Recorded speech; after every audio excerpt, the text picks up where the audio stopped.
अगर आपने सब कुछ प्रयास किया है और आपको लगता है कि आपके लिए सब कुछ काम नहीं कर रहा है, आपकी किस्मत आपका साथ नहीं दे रही है, आप राशि बन गए हैं, तो यह वीडियो आपके लिए ब्रह्मास्त्र को कम कर देगा।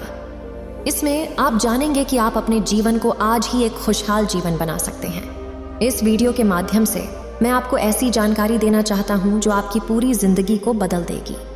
वास्तव में यदि आप इस वीडियो को देखें तो आप अपना भाग्य बदल सकते हैं। इस वीडियो में दिए गए सभी बातों का पालन करें, आप आज कोई भी स्थिति में सफल इंसान बन जाएंगे। यदि आप महात्मा बुद्ध के विश्वासी हैं तो इन दिव्य उपदेशों को ध्यान से सुनें, कुछ नया सीखने को मिलेगा। और इस वीडियो को पूरा अंत तक देखें, वरना बाद में बहुत पछताना पड़ेगा। वीडियो के अंत में आपको बताया गया है कि आप किसी भी इच्छा को पूरा कर सकते हैं और अपनी किसी भी समस्या को दूर कर सकते हैं। आप सभी ने उनके बारे में कई वीडियो देखे होंगे और आपको भी पता होगा कि अगर कोई विचार या इच्छा आप तक पहुंचती है तो कोई भी उसे वास्तविकता में बदलने से रोक नहीं सकता। लेकिन वह कौन सा कार्य है जब अवचेतन मन पूरी तरह सक्रिय होता है? अधिकांश लोग कहते हैं कि सुबह जागने के बाद आपका अवचेतन मन सक्रिय रहता है, लेकिन जब तक किसी ने आज तक नहीं बताया है, सामान्यतः जब आप सहायता मांगते हैं आपका अवचेतन मन सक्रिय होता है। यानी वह केवल आपके शब्दों को सुनता है लेकिन नहीं जानता कि उन्हें कैसे संग्रहित करना है ताकि आपकी पुष्टि, आपके मैनिफेस्टेशन स्क्रिप्ट पूर्ण हो। आज आप जानेंगे वह मानसिक अवस्था जब आपका मन सुपर चेतना स्थिति में होता है, जब आपका अवचेतन मन आपकी हर सोच को सुनता है और संग्रहित करता है। और सबसे महत्वपूर्ण बात, आपकी सोचें ध्वनियां बन जाती हैं और सीधे ब्रह्मांड तक पहुंच जाती हैं। हम इसे थोड़ी गहराई से समझें ताकि आपके लिए हर पहलू स्पष्ट हो सके और आप इस प्रक्रिया को पूरी विश्वास के साथ कर सकें। सुपर चेतना अवस्था वह पल है जिसमें आपके मन में जो भी विचार आते हैं वे वास्तविकता में होते हैं, क्योंकि इस समय केवल आपकी चेतना ब्रह्मांड से जुड़ती है। यह एक ऐसा पल है जहां ब्रह्मांड आपकी किसी भी इच्छा को पूरा करने के लिए बाध्य होता है। यह समय सुबह 3:40 से 5:30 बजे तक का होता है। इस समय को ब्रह्मा मुहूर्त भी कहा जाता है और इस समय को सृजनकारी समय भी कहा जाता है। और सिख धर्म में इस समय को बहुत सुंदर नाम दिया गया है, अमृत वेला, जिससे इस समय की महत्वता साबित होती है। यह परमात्मा के प्रति भक्ति के लिए सबसे अच्छा समय है। उसका मन शांत होता है और शरीर शुद्ध होता है। संगीत, वह वहां पहुंचता है जहां उसका सीधा संबंध होता है। इस समय उसका कर्ण सिर के ऊपर होता है। जब सूर्य का कर्ण पृथ्वी के दोनों ओर एक ही स्थान पर गिरता है तब मन। दोस्तों, यह समय ब्रह्मांड की शक्तियों में प्रवेश करने के लिए सही समय है। मैं विश्वास के साथ कह सकता हूं, क्योंकि जिन्होंने भी मैंने यह बताया है उनकी जिंदगी पूरी तरह से बदल गई है। जब आप सुबह उठते हैं तब आपका सिस्टम एक विशेष तरीके से व्यवहार करता है। अगर आप इसे सही ढंग से उपयोग करें तो आपको अद्भुत परिणाम मिलते हैं। अब चलिए इस समय को धार्मिक और आध्यात्मिक दृष्टिकोण से समझते हैं। देखें, ब्रह्मा मुहूर्त और अमृत वेला एक ऐसा समय है जब सस्ती खुद को एक नई जीवन की राहत देती है जिसे उसे मध्य में मिलने की जरूरत होती है। इस समय पर उसकी प्रगति अन्य समय की तुलना में अधिक तेजी से होती है। ज्योतिष शास्त्र कहता है कि एक दिन में कुल 30 मुहूर्त होते हैं, लेकिन ब्रह्म मुहूर्त सबसे शक्तिशाली मुहूर्त होता है। ब्रह्मा मुहूर्त आपको आध्यात्मिक, शारीरिक और मानसिक रूप से नई ऊर्जा प्रदान करता है। यह समय है जब देवताओं को पृथ्वी पर आराम मिलता है। रामायण के अनुसार हनुमान जी ने ब्रह्मा मुहूर्त में रावण के नगरी लंका में पहुंचकर सीता माता की झपते हुए ध्वनि सुनी और सफलतापूर्वक उन्हें बचा लिया। वर्ण, कीर्ति, मति, लक्ष्मी, स्वास्थ्य, पंकज पूर्ण हो जाते हैं। ब्रह्मा मुहूर्त में उठकर एक व्यक्ति को सौंदर्य, लक्ष्मी, बुद्धि, स्वास्थ्य आदि प्राप्त होते हैं। इससे शरीर कमल की तरह सुंदर बन जाता है। संजीवनी शक्ति प्रसारित होती है और इसी कारण इस समय बहने वाली हवा को अमृत की तरह कहा जाता है।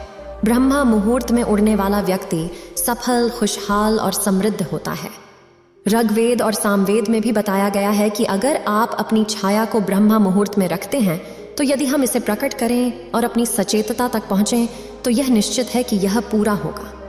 आज के आधुनिक वैज्ञानिक भी यह मानते हैं कि ब्रह्मा मुहूर्त में कुछ ऐसा होता है जो कल्पना से परे है। अब चलिए इस समय का उपयोग कैसे करना है इसे समझते हैं। मैं आपको 2 तरीकों के बारे में बता रहा हूं। पहला, आपको सुबह 3:40 से 5:30 बजे के बीच जागना होगा। उसके बाद सबसे पहले आपको 5 मिनट के लिए अपना नाम लेना होगा, जिसे भी आप मानते हैं, चाहे राम, अल्लाह, यीशु, वाहेगुरु, कोई भी आपके ईश्वर के रूप में चाहे। मान लें कि आपको उनका नाम 5 मिनट तक लेना है। इसके बाद जो भी समस्या आपको परेशान कर रही है, आपको उस समस्या को एक पेपर पर लिखना होगा और आपको अपनी समस्या को ऐसे तरीके से लिखना होगा कि वह अब समस्या नहीं रह जाए। मैं एक उदाहरण के माध्यम से समझाता हूँ। समझा रहे हैं कि आपको धन समस्या की चिंता है, तब आपको पेपर पर लिखना होगा कि अब मेरे जीवन में कोई धन समस्या नहीं है। मेरी सभी इच्छाएं बहुत आसानी से पूरी होती हैं। मेरी आय पहले से अधिक है और मेरा व्यापार या मेरी नौकरी बहुत अच्छे चल रहे हैं। मैं ईश्वर और आपका आभार करता हूँ इसके लिए, और इसे कम से कम 10 मिनट करें इसी समय पर। रोजाना पढ़ना और लिखना केवल एक बार ही होगा। पहले दिन इसके बाद आपको ज्ञान आसन में बैठना होगा।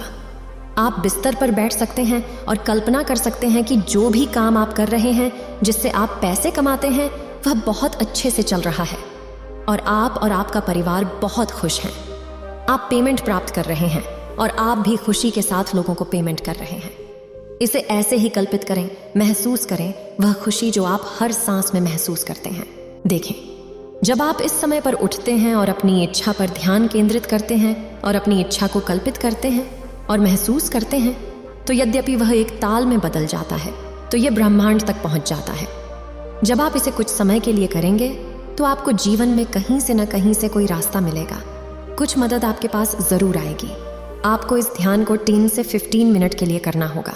इसे करने के लिए आपको सुबह 3:40 से 5:30 के बीच में उठना होगा और उसके बाद आपको अपने ईश्वर से प्रार्थना करनी होगी। आपको 11 मिनट ध्यान करना होगा और 11 मिनट के बाद आपको अपनी इच्छा को 3 बार कहना होगा। जो भी आप चाहें, आपको 3 बार वह इच्छा कहनी होगी। अभी जो जारी है, उसके बाद आप बिस्तर पर बैठे हुए यह कर सकते हैं। इसमें स्नान लेने की कोई आवश्यकता नहीं है। सिर्फ चेहरे से साफ हों और इससे पहले कुछ भी ना खाएं और दूसरे किसी विचार को अपने मन में ना आने दें। लेकिन अगर हम भोजन के तुरंत बाद पानी पीते हैं तो यह हमारी पेटीय अग्नि को शांत कर देता है। अर्थात पानी में घुलकर पानी में हल्का हो जाने से अम्ल की क्रिया कम हो जाती है और हमारा भोजन सही ढंग से पचता नहीं है, बल्कि यह पेट में रखकर सड़ जाता है। फिर यह सड़ी हुई खाद्य पेट में 100 से अधिक विष उत्पन्न करती है, जो मनुष्य शरीर में 80 से अधिक बीमारियों का कारण बनते हैं। गैस गठन, एसिडिटी और पेट में सूजन जैसी समस्याएं सिर्फ उन्हीं के साथ होती हैं जिनका भोजन सही ढंग से पचता नहीं है। और भोजन सही ढंग से पचने में सबसे बड़ी वजह भोजन के तुरंत बाद पानी पीना है। शुरुआत में शायद आपको कुछ समस्या हो सकती है, लेकिन जब आप इसे 7 दिनों तक करेंगे तो आप खुद ही इसका प्रभाव देखने लगेंगे। यह किसी न किसी तरीके से हल हो गया होगा। अब यह आप पर निर्भर करता है कि आप कितनी विश्वास के साथ इसे करते हैं। पूरा प्रक्रिया 20 से 25 मिनट की है। इसे आजमाएं, आपको निश्चित रूप से लाभ मिलेगा। उम्मीद है आप सभी को यह वीडियो अच्छी लगी होगी। तो चैनल को सब्सक्राइब और वीडियो को लाइक करके कमेंट में नमो बुद्धा लिख दीजिए।